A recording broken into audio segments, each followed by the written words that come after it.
عزیزان گرامی، سرکار صلی اللہ تعالی علیہ وآلہ وسلم کے حلیہ مبارک پر سیاہ صحیفہ میں سے ایک کتاب ترمذی شریف کے مصنف امام ترمذی رحمۃ اللہ تعالی علیہ نے ایک کتاب لکھی شمائل محمدیہ کے نام سے۔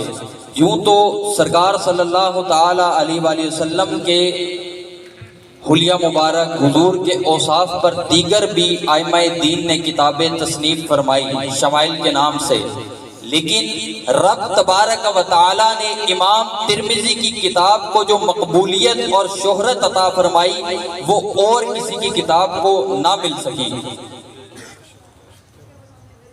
عزیزان گرامی،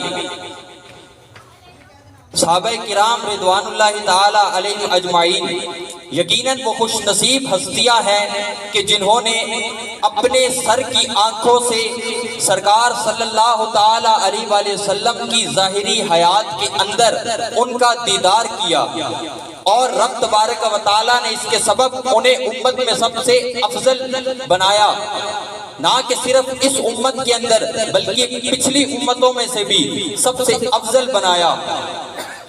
صحابہ کرام رضوان اللہ تعالی علیہ اجمعین نے اپنے محبوب آقا و مولا صلی اللہ تعالی علیہ وآلہ وسلم کے اوصاف اور آپ کا حلیہ مبارک جس باریک طور پر روایت کیا، یعنی حلیہ مبارک کی ایک ایک چیز حضور کے سر سے لے کر پا تک روایت کی، یہ یقیناً ان کا اس امت پر احسان ہے کہ صحابہ کرام رضوان اللہ تعالی علیہ اجمعین جانتے تھے، سرکار سے انہوں نے یہ حدیث سن رکھی تھی کہ من رآنی فی المنامی، کہ جس نے خواب میں مجھ کو دیکھا، تو صحابہ کرام نے اس امت پر احسان کیا کہ آج ہم تو اپنے آقا و مولا کو اپنے سر کی آنکھوں سے دیکھتے ہیں، لیکن بعد والی امت کو یہ جلوہ نصیب نہیں ہو سکے گا۔ نعرہ تکبیر، نعرہ رسالت، یا رسول اللہ، نعرہ تحقیق، نعرہ حیدری، علماء اہل سنت زندہ باد۔ ماشاءاللہ استاذ المکرم حضرت علامہ مولانا پیر مفتی محمد خاقان مدنی قادری صاحب تشریف لائے، میں ان کا تہ دل سے شکریہ ادا کرتا ہوں اور مفتی صاحب سے اجازت مانگتا ہوں کہ آگے جاری رکھیں۔ جزاک اللہ خیر، بارک اللہ فی الدارین۔ تو عزیزان گرامی، میں عرض کر رہا تھا کہ صحابہ کرام رضوان اللہ تعالی علیہ اجمعین نے اس امت پر یہ احسان فرمایا کہ حضور نبی کریم صلی اللہ تعالی علیہ وآلہ وسلم کے حلیہ مبارک کو بالتفصیل روایت کیا، تاکہ بعد والی امت جن کو یہ شرف حاصل نہیں ہو سکا وہ جب خواب میں اپنے آقا و مولا صلی اللہ تعالی علیہ وآلہ وسلم کو دیکھیں گے تو پہچان جائیں، حضور کی معرفت انہیں نصیب ہو جائے۔ کس سے؟ حضور کے اس بیان کردہ حلیے سے جو صحابہ کرام نے روایت کر کر آج ہم تک پہنچایا۔ تو یہ احسان تھا صحابہ کرام کا آنے والی امت پر۔ اور عزیزان گرامی، یہ علماء نے حضور کی خواب میں معرفت کی پہچان لکھی ہے کہ حضور کے جو وصف اوصاف حلیہ مبارک جو احادیث میں بیان کیا گیا، اس کے ذریعے حضور کی خواب میں معرفت ہوگی کہ ہم غلاموں پر جب سرکار خواب میں کرم فرمائیں گے تو ہمیں معلوم ہو جائے گا کہ یہی ہمارے وہ آقا و مولا ہیں جس کا ہم ساری زندگی ذکر خیر کرتے رہے۔ امام ترمذی رحمۃ اللہ تعالی علیہ نے اپنی کتاب شمائل ترمذی کے اندر پہلے باب میں حدیث نمبر 7 روایت کی۔ روایت کس سے کی؟ آپ سنیوں کا دل خوش ہو جائے گا، بولے سبحان اللہ۔ سنیوں کے امام سردار کون؟ جسے ہم نہیں سردار کہتے بلکہ آقا صلی اللہ تعالی علیہ وآلہ وسلم نے انہیں سردار فرمایا۔ آقا کریم نے فرمایا ان ابنی ھذا سید، میرا یہ بیٹا سردار ہے۔ امام حسن مجتبی رضی اللہ تعالیٰ عنہ، سنیوں کے امام، ان سے روایت کی۔ حدیث پاک کیا ہے؟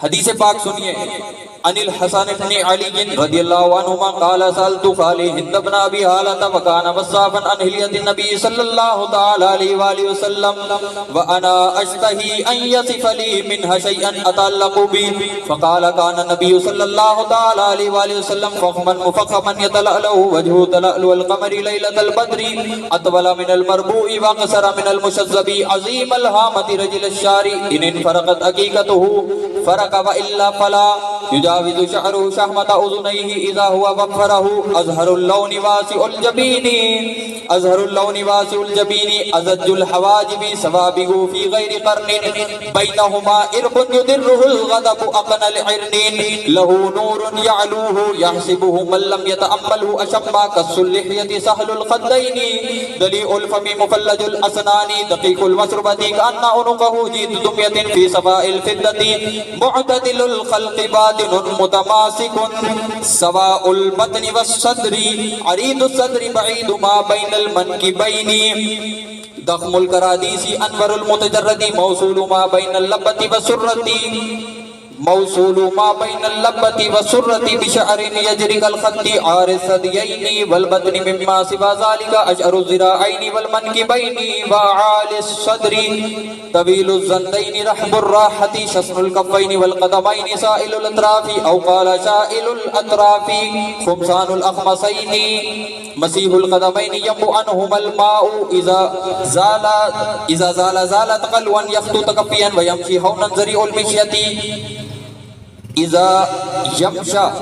إذا مشى كأنما ينحط من صبب وإذا التفت جميعا خافض الطرف نظره إلى الأرض أطول من نظره إلى السماء جل نظره الملاحظة يسوق أصحابه ويبدر من لقي بالسلام سبحان اللہ. تو یہ روایت سنیوں کے امام حسن مجتبی رضی اللہ تعالیٰ عنہ سے امام ترمذی نے بیان کی اپنی اس کتاب کے اندر. اور امام کس سے بیان فرماتے ہیں سألت خالی ہند بن ابی حالہ. امام فرماتے ہیں کہ میں نے اپنے ماموں جان ہند بن ابی حالہ سے عرض کی، سوال کیا کہ اے ماموں جان آپ مجھے نانا جان کے میرے نانا جان کے بس بتائیں، مجھے حلیے کے بارے میں خبر دیں تاکہ سن کے میں یاد رکھ لوں. کیونکہ امام جب چھوٹے تھے تب سرکار صلی اللہ تعالی علیہ وآلہ وسلم اس دنیا سے اپنے اس دنیا سے پردہ فرما گئے، تو امام حسن مجتبی کو وہ عرصہ نہیں مل سکا کہ وہ سرکار کی زیارت کرتے ایک جوانی کی عمر میں. تو اس لیے انہوں نے اپنے ماموں سے یہ سوال کیا. اور کیسے ماموں؟ آپ کہیں گے جی سیدہ فاطمہ الزہرا رضی اللہ تعالیٰ عنہ کے تو کوئی بھائی نہیں تھے جو اس وقت تک تھے، جو تھے 3 بھائی وہ تو بچپن میں ہی فوت ہو گئے. تو یہ پھر ماموں کیسے ہوئے؟ تو ہند بن ابی حالہ اور سیدہ کائنات خاتون جنت فاطمہ رضی اللہ تعالیٰ عنہ کی والدہ ایک ہے. کون والدہ؟ سیدہ خدیجہ رضی اللہ تعالیٰ عنہ. تو یوں اس طرح رشتے سے امام حسن مجتبی کے ہند بن ابی حالہ ماموں لگتے ہیں. تو ان سے سوال کیا کہ مجھے میرے نانا جان کے حلیے کے مطابق خبر دیں تاکہ میں اس حلیے کو یاد رکھ لوں. میں مشتاق ہوں، مجھے خبر دیں. وَأَنَا أَشْتَهِي، میں مشتاق ہوں کہ حضور کے وصف مجھے بیان کریں اور میں اسے یاد رکھ لوں. تو فرماتے ہیں کہ ہند بن ابی حالہ نے فرمایا کہ سرکار صلی اللہ تعالی علیہ وآلہ وسلم فخمن مفخمن، یعنی فی نفس ہی بھی عظیم تھے اور دوسروں کی نظروں میں بھی عظیم تھے. یعنی اگر کوئی کفار بھی سرکار صلی اللہ تعالی علیہ وآلہ وسلم کو دیکھتا تو وہ جان جاتا کہ یہ شخصیت عام شخصیت نہیں بلکہ یہ عظیم شخصیت ہے. ایسے تھے ہمارے سرکار. تو اس کے بعد کیا ذکر کرتے ہیں کہ یتلألؤ وجہ تلألؤ القمر لیلۃ البدر. سرکار اس کا اچھا امام سید کفایت اللہ کافی رحمت اللہ تعالی علیہ نے اس امام ترمذی کی کتاب کا اردو نظم کے اندر بڑا ہی بہترین ترجمہ کیا. نام اس کا رکھا بہار خلد ترجمہ شمائل ترمذی. تو اس کے اندر اپنی نظم کے اندر اس عربی عبارت کا کس طرح ترجمہ کرتے ہیں سنیے کہتے ہیں تجلی روئے انور پر درخشاں، تجلی روئے انور پر درخشاں کہ جیسے چودوی کا چاند تاباں۔ یہ ترجمہ کیا کفایت اللہ کافی رحمۃ اللہ تعالی علیہ نے۔ اور میرے امام نے اپنے سلام کے اندر کیا فرمایا اس کو چہرہ انور کے بارے میں؟ فرماتے ہیں وصف جس کا ہے آئینہ حق نما، وصف جس کا ہے آئینہ حق نما، اس خدا ساز طلعت پہ لاکھوں سلام۔ ترجمہ کیا کہ من رآنی فی المنام فقد رأى الحق، اس کا ترجمہ کیا امام نے اپنے سلام کے اندر۔ تو سرکار صلی اللہ تعالی علیہ وآلہ وسلم کا چہرہ انور چودوی کے چاند سے بھی زیادہ چمکتا تھا، ایسے تھے ہمارے حضور۔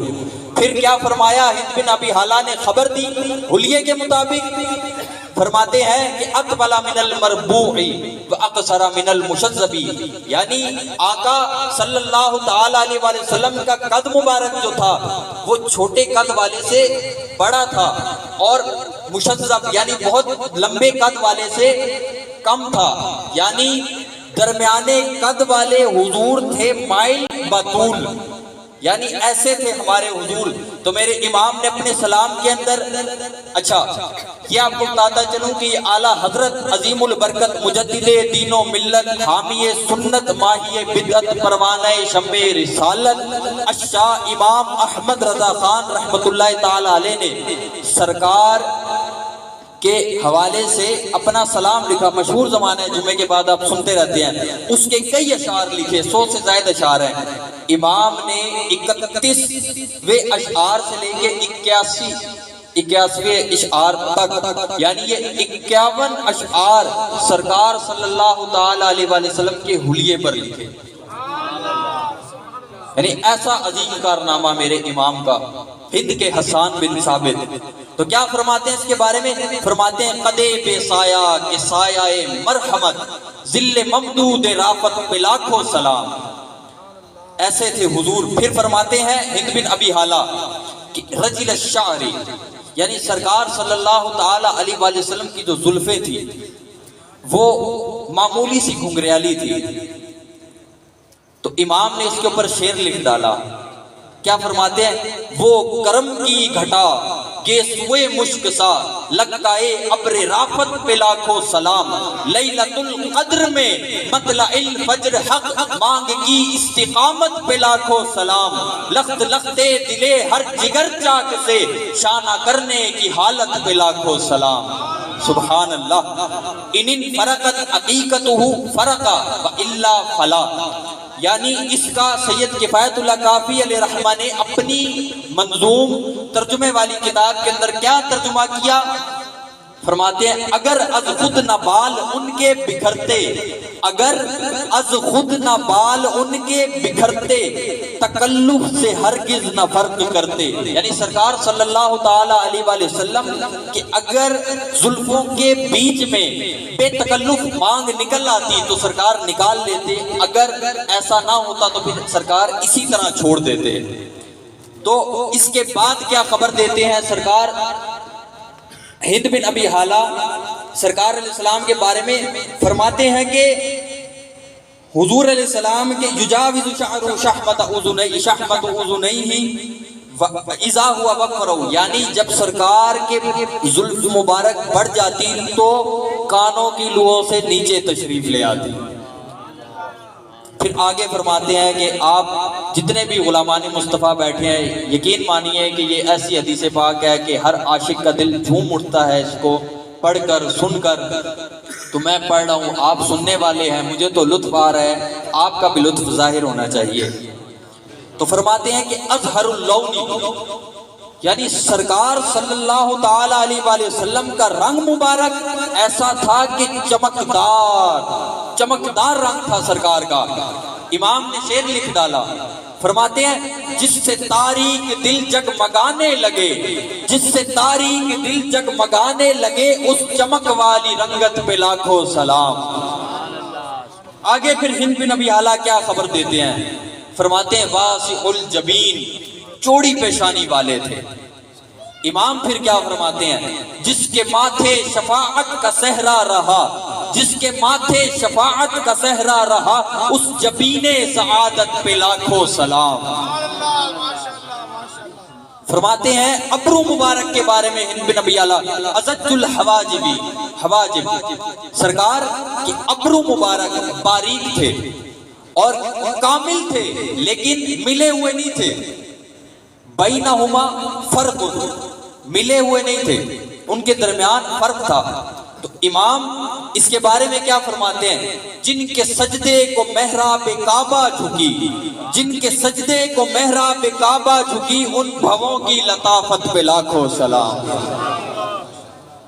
تو یہ اس کے بعد انہوں نے خبر دی حضور کے حلیہ مبارک کے بارے میں، وہ فرماتے ہیں کہ بینہما یعنی یہ جو ابرو مبارک تھے ان کے درمیان ارقن ایک رگ تھی، کون سی رگ کہ یدرہ الغضب، یعنی جب حضور جلال میں آتے تو وہ رگ ابھر آتی، یعنی یہ سرکار کی طاقت پر دلالت کرتی تھی کہ وہ رگ ابھر آتی جب سرکار جلال میں آتے۔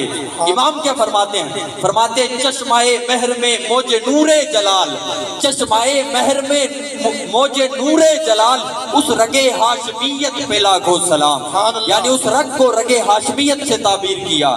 پھر آگے کیا فرماتے ہیں؟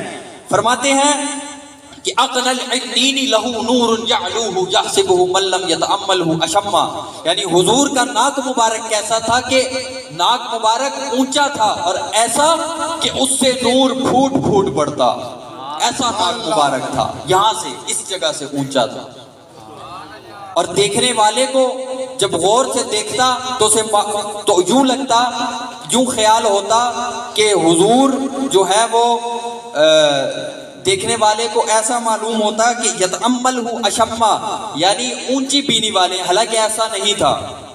تو اس کے بعد کیا فرماتے ہیں ہند بن ابی اعلیٰ خبر دیتے ہوئے فرماتے قص اللحیتی، یہاں غلاموں کو میں تھوڑا سا جگانا چاہتا ہوں، قص اللحیتی، یہ دیکھیے کون کون ہے، ہاتھ بلند کر کے بتائیں کہ سرکار صلی اللہ تعالیٰ علیہ وآلہ وسلم سے کون کون محبت کرتا ہے، بلند کر، میرے تو دونوں ہاتھ کھڑے، سرکار قبول فرما دیں، ہر کوئی محبت کرتا ہے۔ تو جس سے محبت ہوتی ہے محبوب کے حلیے کو محب بناتا ہے۔ کیا فرماتے ہیں کہ قص اللحیتی، سرکار ہمارے جن کا ہم نے کلمہ پڑھا وہ تھے کہ جن کی داڑھی مبارک گھنی تھی، سبحان اللہ، گھنی داڑھی والے تھے ہمارے سرکار۔ آج اس آقا کے غلام کیسے اپنی داڑیاں منڈواتے ہیں، غلامی کا دعویٰ کرتے ہیں لیکن محبوب کے چہرے جیسا چہرہ نہیں بناتے۔ وہ خسرو پرویز کے بندے آئے، ان کی تو خوش بختی بعد میں مسلمان ہو گئے، سرکار نے قبول فرما لیا، لیکن داڑھی منڈے تھے، مونچھیں بڑی، سرکار علیہ السلام نے جلال فرمایا، ناراضگی کا اظہار فرمایا۔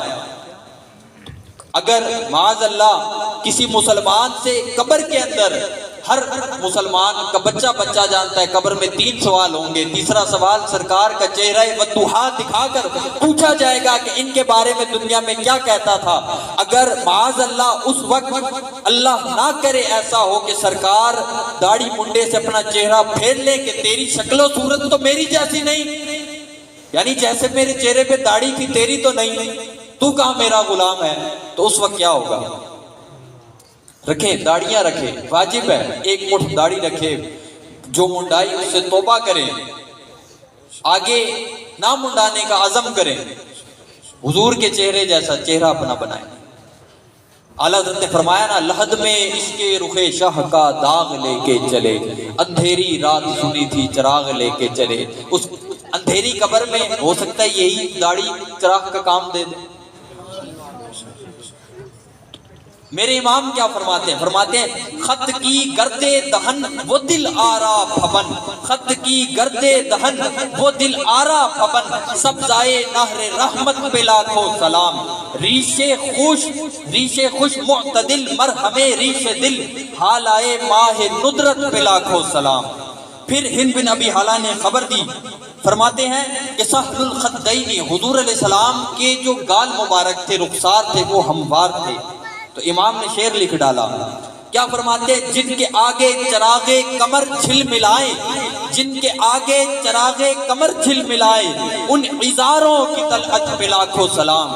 عزار رخسار کو کہتے ہیں۔ ان کے خط کی سہولت پہ بے حد درود، ان کے قد کی رشاقت پہ لاکھوں سلام۔ پھر آگے فرماتے ہیں دلیع الفمی، حضور کا جو دہن مبارک تھا وہ کشادہ تھا۔ امام کیا فرماتے ہیں؟ وہ دہن جس کی ہر بات وحی خدا، وہ دہن جس کی ہر بات وحی خدا، چشمہ علم و حکمت پہ لاکھوں سلام۔ جس کے پانی سے شاداب جانو جنا، جس کے پانی سے شاداب جانو جنا، اس دہن کی تراوت پہ لاکھوں سلام۔ پھر آگے فرماتے ہیں جس سے کھاری کنویں شیرائے جاں بنے، جس سے کھاری کنویں شیرائے جاں بنے، اس زلال حلاوت پہ لاکھوں سلام۔ پھر آگے فرماتے ہیں مفلج الاسنانی، یعنی سرکار کی جو ثنایا تھے یہ اوپر والے دو دانت، اس میں معمولی سا گیپ تھا۔ امام فرماتے ہیں جن کے گچھے سے لچھے جھڑے نور کے، جن کے گچھے سے لچھے جھڑے نور کے، ان ستاروں کی نزہت پہ لاکھوں سلام۔ پھر آگے سرکار کی گردن مبارک کا بیان کرتے ہوئے فرماتے ہیں کہ کاننا عنقہ جید دبیۃ فی صفاء الفدۃ، یعنی سرکار صلی اللہ تعالی علیہ وآلہ وسلم کی جو گردن مبارک تھی وہ نہایت خوبصورت تھی، ایسی جیسے چاندی صاف ہوتی ہے، خوبصورت چمکدار چاندی کے صاف جس طرح ہوتی ہے اس طرح تھی۔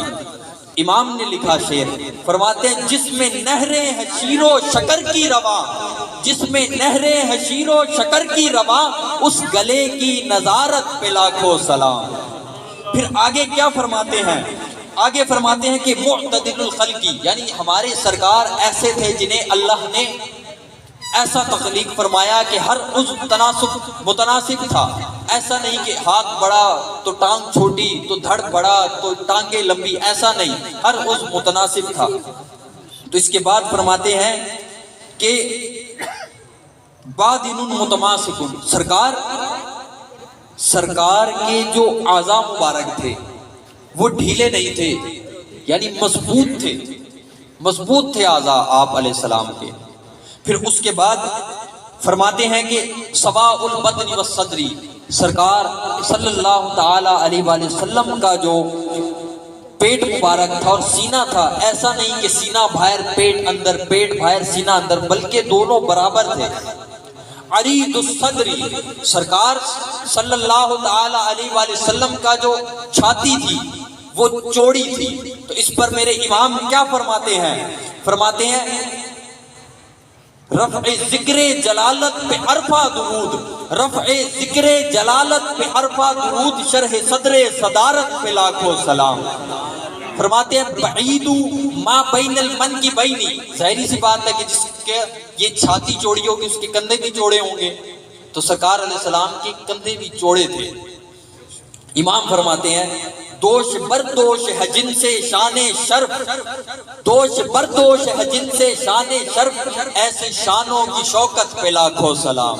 سبحان اللہ۔ نعرہ تکبیر، نعرہ رسالت، نعرہ رسالت، نعرہ تحقیق، نعرہ حیدری، علماء اہل سنت۔ پھر فرماتے کہ تخت الکرادیسی، یعنی سرکار صلی اللہ تعالی علیہ وآلہ وسلم کے جو جوڑ تھے وہ مضبوط تھے، یہ کلائیوں کے جوڑ اور اسی طرح یہ جوڑ، یہ سارے جوڑ سرکار کے مضبوط تھے۔ اس کے بعد آپ بتاتے ہیں کہ انور المتجردی، کر سب اوپر تشریف، فرماتے کہ انور المتجردی، یعنی حضور نبی کریم صلی اللہ تعالی علیہ وآلہ وسلم کے جسم اطہر کا، نورانی جسم کا، سبحان اللہ، ماشاءاللہ، نعرہ تکبیر، اللہ اکبر، نعرہ رسالت، یا رسول اللہ، نعرہ حیدری، یا علی، علماء و سادات اہل سنت زندہ باد۔ میں استاذ المکرم حضرت علامہ مولانا پیر سید حسنین علی مشہدی صاحب کا شکریہ ادا کرتا ہوں کہ وہ اس محفل میں تشریف لائے، آپ کے ساتھ آپ کے صاحبزادہ بھی تشریف لائے، جزاک اللہ خیرہ۔ تو فرماتے ہیں کہ انور المتجردی، سرکار صلی اللہ تعالی علیہ وآلہ وسلم کے نورانی جسم کا جو حصہ ظاہر ہوتا تو اس سے نور پھوٹتا تھا۔ پھر اس کے بعد کیا فرماتے ہیں؟ اس کے بعد فرماتے ہیں کہ انور المتجردی موصول ما بین اللبتی والسرتی بشعر یجرک الخطی آر الصدیین والبطن مما سوا ذالکا اشعر الذراعین والمنکبین وعال الصدر. یعنی فرماتے ہیں کہ سرکار صلی اللہ تعالی علیہ وآلہ وسلم کے سینہ مبارک سے ناف مبارک تک بالوں کی ایک لکیر تھی باریک کل خطی خط کی طرح، اور اس کے علاوہ آپ کے شکم اطہر پر، آپ کے پیٹ مبارک پر اور چھاتی پر بال نہیں تھے. البتہ فرماتے کہ البتہ سرکار صلی اللہ تعالی علیہ وآلہ وسلم کی جو کلائیاں مبارک تھی، کلائیوں پر، کندھوں پر اور چھاتی کے اوپرے حصہ پر، یہاں پر بال تھے سرکار علیہ السلام کے. تو یہ خبر دی انہوں نے سرکار علیہ السلام کے بالوں کے بارے میں. بس یہ کمپلیٹ ہونے والی ہے حدیث پاک، تو یقیناً آپ حضرات اپنے محبوب کا حلیہ سن کر بور نہیں ہوں گے، بلکہ آپ کے چہرے سے لگ رہا ہے ابھی تر و تازہ بیٹھے ہوئے ہیں. سبحان اللہ. بقیہ منتظمین محفل سے میں معذرت چاہتا ہوں، حدیث پاک مکمل ہو جائے. تو آگے فرماتے ہیں کہ طویل الزندین، سرکار صلی اللہ تعالی علیہ وآلہ وسلم کہ طویل الزندین، اس کے بارے میں آپ نے خبر دی. یعنی حضور کی جو ہتھیلیاں تھی، ہتھیلیاں مبارک یہ بھی کشادہ تھی، بڑی تھی. اور پھر فرماتے ہیں رحب الراحتی، طویل الزندین یعنی کلائیاں بڑی تھی، اور رحب الراحتی یعنی آپ کی جو ہتھیلیاں مبارک تھی کشادہ تھی. میرے امام کیا فرماتے ہیں ہتھیلیوں کے بارے میں؟ ہاتھ جس سمت اٹھا غنی کر دیا، ہاتھ جس سمت اٹھا غنی کر دیا، موج بحر سماحت پہ لاکھوں سلام. جس کے ہر خط میں ہے، جس کے ہر خط میں ہے موج نور کرم، اس کفے بحر ہمت پہ لاکھوں سلام. اس کے بعد آپ کیا فرماتے ہیں کہ شسن الکفین والقدمین، یعنی سرکار صلی اللہ تعالی علیہ وآلہ وسلم کی جو ہتھیلیاں تھی اور آپ کے جو تلوے تھے یہ گوشت سے پر تھے. پھر اس کے بعد فرماتے سائل الاطرافی، یعنی سرکار صلی اللہ تعالی علیہ وآلہ وسلم کی خوبصورت انگلیاں یہ بڑی تھی. میرے امام کیا فرماتے ہیں حضور کی انگلیاں مبارک کے بارے میں؟ فرماتے ہیں نور کے چشمے لہرائے دریا بہے، نور کے چشمے لہرائے دریا بہے، انگلیوں کی کرامت پہ لاکھوں سلام. پھر آگے فرماتے ہیں کہ خمسان الاخمصین، سرکار علیہ السلام کے جو تلوے مبارک تھے وہ گہرے تھے، سیدھے نہیں تھے بلکہ گہرے تھے. یہ آپ حضرات ایک یہ بھی نیت تھی کہ حضور صلی اللہ تعالی وسلم کا حلیہ مبارک آپ کے سامنے بیان کروں تو آپ اسے یاد رکھ لیں. کیا بعید کہ سرکار اسی محفل میں سے اپنے کسی غلام پر کرم فرمائے، خواب میں تشریف لے آئے اور آپ نے یہ جو حدیث پاک سنی آپ سرکار کو انشاءاللہ ایسا ہی پائیں. سبحان اللہ.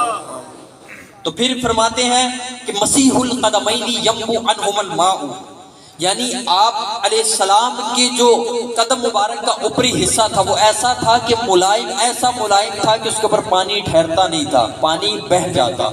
امام کیا فرماتے ہیں؟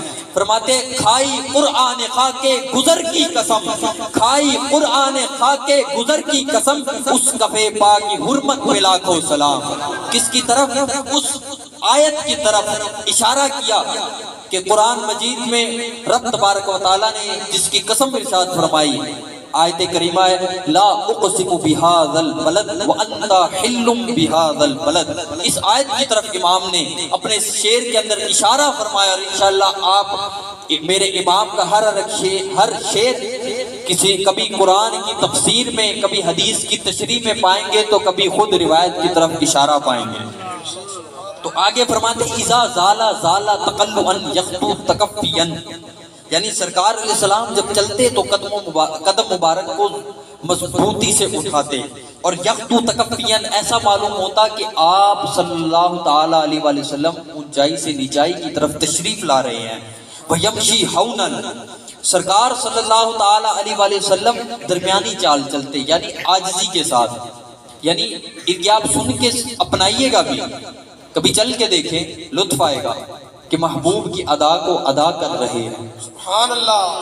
ذریع المشیتی، یعنی آپ علیہ السلام جب چلتے تو بے تکلف جب قدم اٹھاتے تو بے تکلف قدم دور تک جاتا۔ پھر فرماتے ہیں کہ اذا مشا انما ینحت من صواب، کہ آپ علیہ السلام جب چلتے تو ایسا لگتا کہ اونچائی سے نیچائی کی طرف تشریف لا رہے ہیں۔ التفت جمیعا، آج ہر ایک آپ میں سے یہ عادت اپنائے، یہ بھی عادت اپنائے کہ جب سرکار کسی کی طرف متوجہ ہوتے تو پوری طرح متوجہ ہوتے، یعنی اپنی پوری توجہ اس کی طرف رکھتے، اپنائیں اس عادت کو۔ پھر کیا فرماتے ہیں خافض الطرفی، یعنی نگاہیں نیچی رکھتے، سرکار نیچی نگاہیں رکھتے۔ تو میرے امام کیا فرماتے ہیں، نیچی آنکھوں کی شرم و حیا پر درود، نیچی آنکھوں کی شرم و حیا پر درود، اونچی بینی کی رفعت پہ لاکھوں سلام۔ فرماتے ہیں نظرہ الی الارض اطول من نظرہ الی السماء، فرماتے ہیں کہ سرکار صلی اللہ تعالی علیہ وآلہ وسلم اکثر اپنی نگاہیں نیچی رکھتے بنسبت اس کے کہ اٹھا کے رکھتے، آسمان کی نسبت اپنی نگاہیں اکثر زمین کی طرف رکھتے۔ تو امام کیا فرماتے ہیں اس بارے میں، نگاہوں کے بارے میں، جس طرف اٹھ گئی دم میں دم آ گیا، اس نگاہ عنایت پہ لاکھوں سلام۔ پھر اس کے بعد آپ نے فرمایا جلو نظرہ الملاحظۃ، یعنی آپ علیہ السلام جب عمومی طور پر دیکھتے تو گوشوں سے دیکھتے، آنکھوں کے۔ یسوق اصحابہ، سبحان اللہ، بہت ہی پیاری بات ہے۔ اس کی جو علت ہے وہ شارحین نے بہت ہی خوبصورت بیان فرمائی ہے، یقیناً آپ سب کا ایمان تازہ ہو جائے گا۔ فرماتے ہیں کہ یسوق اصحابہ، جب سرکار علیہ السلام چلتے تو صحابہ کو حکم ارشاد فرماتے کہ مجھ سے آگے چلو۔ وجہ کیا شارحین نے اس کی ارشاد فرمائی، فرماتے ہیں کہ وجہ یہ تھی کہ سرکار اس لیے اپنے صحابہ کو اپنے سے آگے چلنے کا حکم ارشاد فرماتے تھے کہ سرکار علیہ السلام کے پیچھے فرشتے چلا کرتے تھے۔ سبحان اللہ۔ پھر فرماتے ہیں وَيَبْدُرُ مَنْ لَقِيَ بِالسَّلَامِ تَمَّتْ، یعنی آپ علیہ السلام کے پاس جب کوئی تشریف لاتا تو اس سے پہلے کہ وہ سلام کرے سرکار اسے سلام فرمایا کرتے۔ سبحان اللہ۔ شیخ محقق نے یہاں پر بہت ہی پیاری بات لکھی، اہل کشف کی بات لکھی۔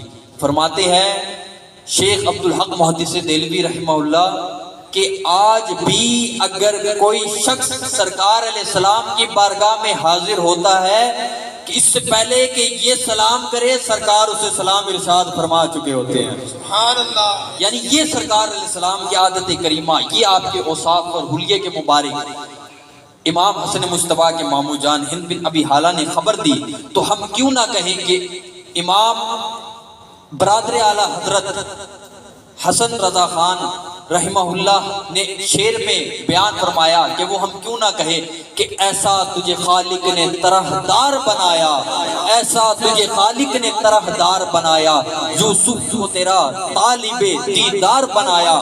میرے امام کیا بولتے ہیں، یہی بولے سدرا والے، یہی بولے سدرا والے، چمنے جہاں کے تھالے سبھی میں نے چھان ڈالے، تیرے پائے کا نہ پایا، تجھے یک نے یک بنایا، یعنی رب تبارک و تعالیٰ نے تیری مثل کسی کو بھی نہیں بنایا۔ تو امام نے اس شعر میں بھی اپنا اس روایت کی طرف اشارہ کیا کہ اما عائشہ صدیقہ سے روایت ہے کہ جبریل علیہ السلام تشریف لائے سرکار علیہ السلام کی بارگاہ میں، اور جبریل علیہ السلام نے فرمایا کہ قلبت مشارق الارض ومغاربها، قلبت مشارق الارض ومغاربها فلم اجد رجلا افضل من محمد صلی اللہ تعالی علیہ وسلم، کہ جبریل امین عرض کرتے ہیں کہ یا رسول اللہ میں نے زمین کے مشرق و مغرب چھان ڈالے لیکن میں نے آپ سے بڑھ کر آپ سے افضل کسی کو نہیں پایا۔ نعرہ تکبیر، نعرہ رسالت، نعرہ تحقیق، نعرہ حیدری، علماء اہل سنت زندہ باد۔ تو کسی عرب شاعر نے کیا ہی خوب شعر لکھا ہے، فرمایا لم یخلق الرحمن مثل محمد، لم یخلق الرحمن مثل محمد ابدا وعلمی انہ لا یخلق، یعنی رحمان نے محمد کی مثل کبھی کسی کو پیدا نہیں کیا اور مجھے علم ہے کہ پیدا بھی نہیں کرے گا۔ تو سرکار صلی اللہ تعالی علیہ وآلہ وسلم کے آخر میں ایک عقیدے کی بات بالکل مختصر انداز میں عرض کرتا چلوں، جو مثل محمد اور نظیر محمد یہ محال بالذات ہے اور ممتنع ٹھہری ہے۔ کیا وجہ ہے؟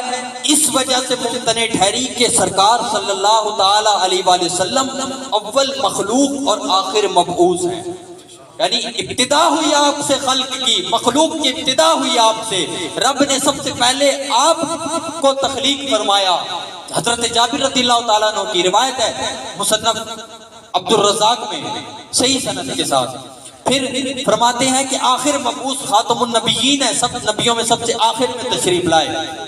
فرماتے ہیں کہ اب اگر مثل محمد فرض کریں گے تو وہ اول نہ ہوگا، مثل محمد فرض کریں گے تو وہ اول نہ ہوگا۔ کیوں اول نہ ہوگا؟